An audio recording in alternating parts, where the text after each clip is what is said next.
को एकदम तैयार रखना है कि कभी जरूरत पड़े तो उसका इस्तेमाल कर ले। लेकिन उद्धव और ममता जो काम कर रहे हैं वो भी तो आपको बताना है। उद्धव और ममता का क्या काम है बताइए? अभी क्या काम है उनका?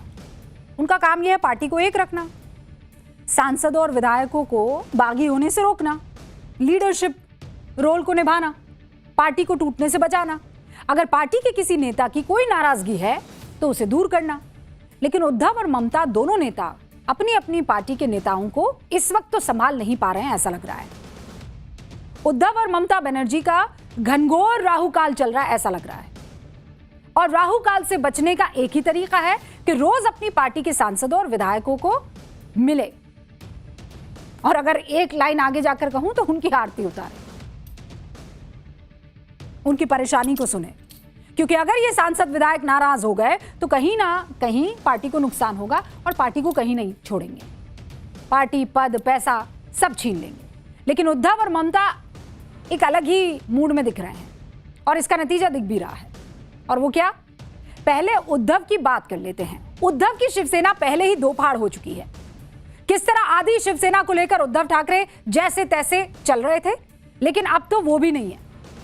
उद्धव ठाकरे की पार्टी शिवसेना यूबीटी के 9 सांसद और 20 विधायक हुआ करते थे। इसमें से कल उद्धव गुट के 6 सांसद एकनाथ शिंदे वाली शिवसेना में शामिल हो गए। जब उद्धव के पास सिर्फ 3 सांसद बचे हैं, उसमें भी एक के मन बदलने की खबर अभी भी हमें मिल रही है। और उनके 20 विधायकों के बीच भी थोड़ा असंतोष वाली खबर चल रही है, क्योंकि 3 विधायक उद्धव की बैठक में पहुंचे ही नहीं। यानी आप देखिए कि उद्धव के साथ दूसरी बार अब खेला होने जा रहा है और वो इस बार भी बेबस होकर देखते रह जाएंगे, कुछ नहीं कर पाएंगे। ऐसे भी हालात दिखाई दे रहे हैं। जो हाल उद्धव की सियासत का 4 साल पहले यानी 2022 से शुरू हुआ था, वही हाल अब ममता की पार्टी टीएमसी का भी हो रहा है। कल ममता जी के साथ उनकी पार्टी के बागी नेताओं ने ऐसा खेल कर दिया कि ममता जी ने कभी अपने सपने में भी नहीं सोचा होगा। कल टीएमसी के बागी नेताओं ने ममता बनर्जी के हाथ से उनकी पार्टी टीएमसी छीन ली। बागी टीएमसी नेताओं ने ममता बनर्जी को पार्टी अध्यक्ष पद से हटा दिया। टीएमसी की स्थापना के 28 साल में यह पहली बार हुआ कि ममता बनर्जी पार्टी की अध्यक्ष नहीं है। ममता के भतीजे अभिषेक बनर्जी को पार्टी के ऑल इंडिया जनरल सेक्रेटरी के पद से सस्पेंड कर दिया। सीएम की कुर्सी जाने के बाद ममता के पास नेता प्रतिपक्ष की जो दमदार कुर्सी बची थी, वो भी बागी गुट ने 5 दिन पहले छीन ली। सोचिए। और अब टीएमसी का बागी गुट ममता के साथ वही करना चाहता है जो एकनाथ शिंदे के गुट ने या साथियों ने 4 साल पहले उद्धव ठाकरे के साथ किया। यानी टीएमसी पार्टी का पूरा कब्जा, पूरा कंट्रोल। और इसके लिए टीएमसी का बागी गुट स्टेप बाय स्टेप कैसे आगे बढ़ रहा है वो आपको बताती हूं। कल शाम को टीएमसी के बागी विधायक और सांसद कोलकाता के एक होटल में एआईटीसी का स्पेशल सेशन बुलाते हैं, ऑल इंडिया तृणमूल कांग्रेस का।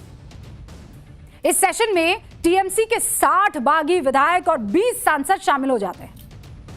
टीएमसी के 500 असंतुष्ट नेता, 16 जिला अध्यक्ष, कई पूर्व विधायक और 70 पार्षद भी इस मीटिंग में शामिल हो जाते हैं।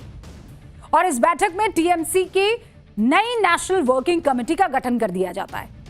30 मेंबर्स को इसमें शामिल कर लिया जाता है। टीएमसी की नई नेशनल वर्किंग कमेटी राष्ट्रीय अध्यक्ष कौन है? अरूप रॉय। और पहले इस पोस्ट पर कौन था? ममता बनर्जी।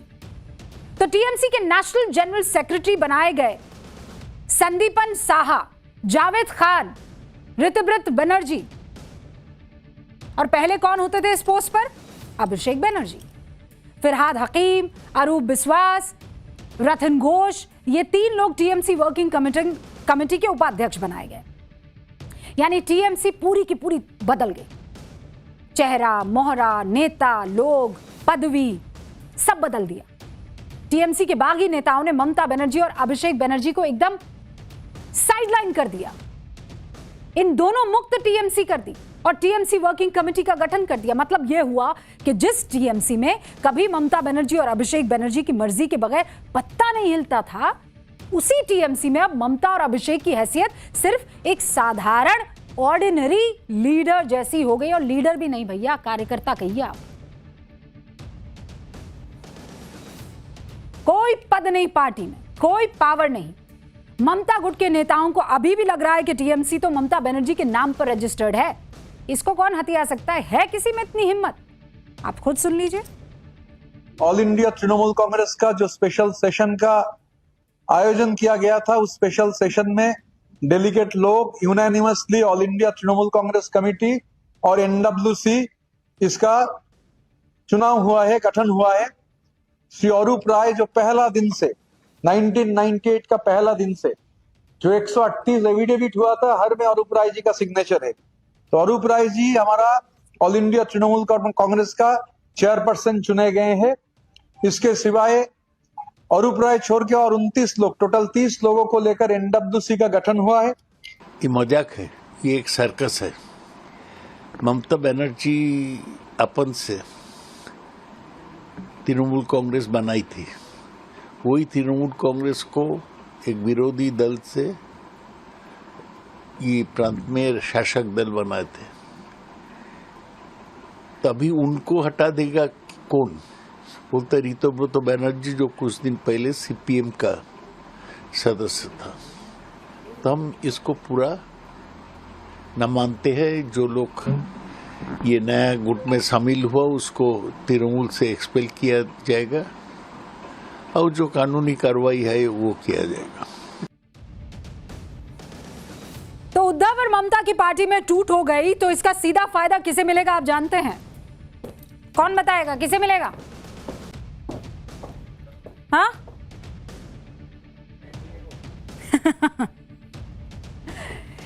लोकसभा में एनडीए का संख्या बल क्या है?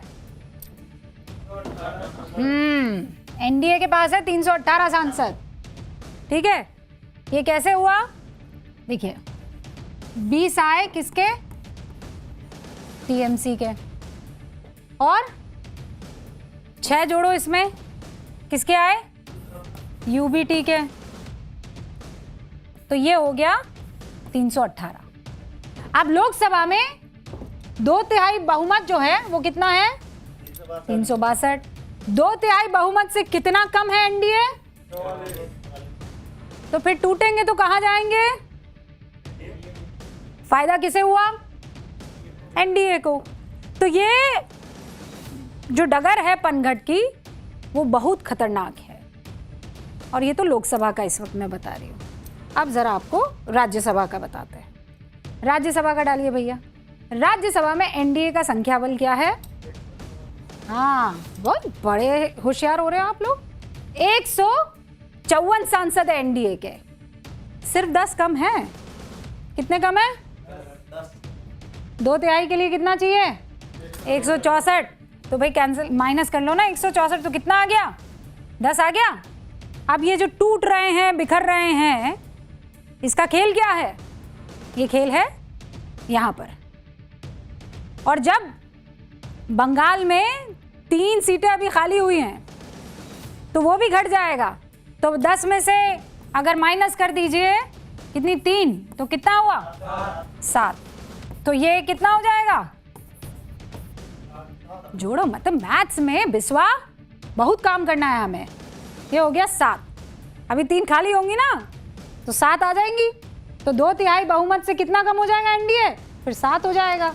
और 7 हुआ तो फिर क्या हुआ? वो जितने भी बिल पड़े हुए ना पास करवाने वाले, सारे पास हो जाएंगे।